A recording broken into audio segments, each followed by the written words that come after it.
Bismillahirrahmanirrahim. Assalamualaikum warahmatullahi wabarakatuh. Yang terhormat dosen pengampu Ibu Maslina SPD MPD. Alhamdulillazi 'allama bil qalam 'allamal insanu ma lam ya'lam.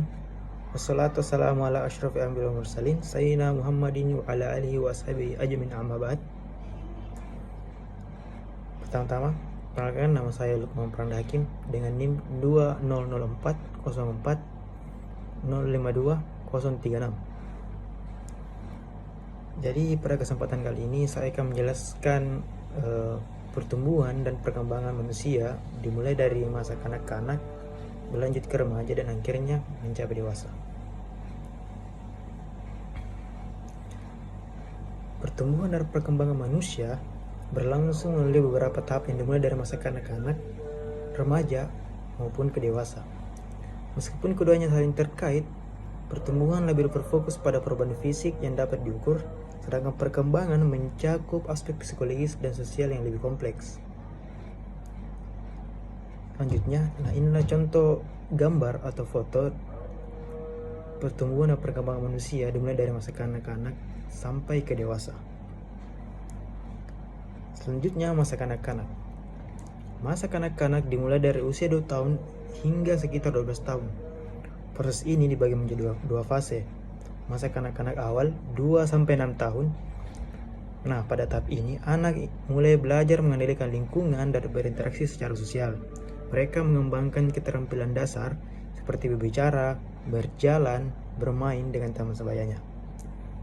Selanjutnya, masa kanak-kanak tengah 6-12 tahun.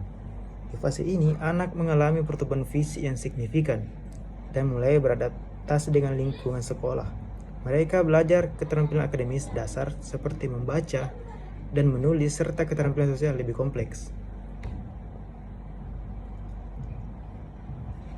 Selanjutnya, masuk ke masa remaja. Masa remaja biasanya dimulai dari usia 12 atau 13 tahun dan berlangsung hingga awal 20 tahun. Ini adalah fase di mana individu mengalami perubahan fisik dan emosional yang signifikan. Contoh perubahan fisiknya itu pada masa ini terjadi perkembangan organ reproduksi dan ciri seksual sekunder. Misalnya, laki-laki mengalami pertumbuhan otot, suara yang berubah, sedangkan perempuan mengalami pembesaran pinggang dan menstruasi. Kedua, perkembangan emosional dan sosial. Remaja mulai mencari identitas diri mereka, mengalami ketertarikan dengan lawan jenis, serta menghadapi tantangan emosional. Ini juga merupakan waktu di mana mereka mulai membangun hubungan sosial yang lebih kompleks. Beralih ke tahap selanjutnya, yaitu masa dewasa. Setelah melewati masa remaja, individu memasuki masa dewasa yang dibagi menjadi beberapa tahap. Pertama, dewasa awal 20 hingga 40 tahun. Pada tahap ini pertumbuhan fisik umumnya berhenti. Individu lebih fokus pada karir, pernikahan, dan membangun keluarga yang harmonis. Mereka juga mengalami kematangan dalam pengambilan keputusan. Yang kedua, dewasa tengah 40-60 tahun.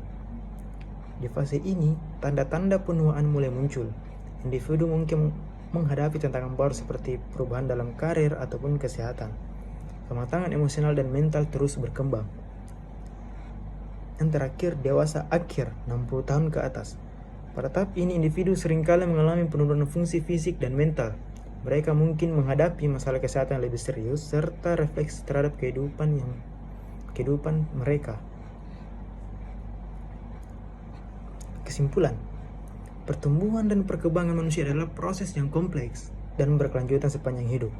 Masing-masing tahap memiliki karakteristik unik yang mempengaruhi individu secara fisik, emosional, dan sosial.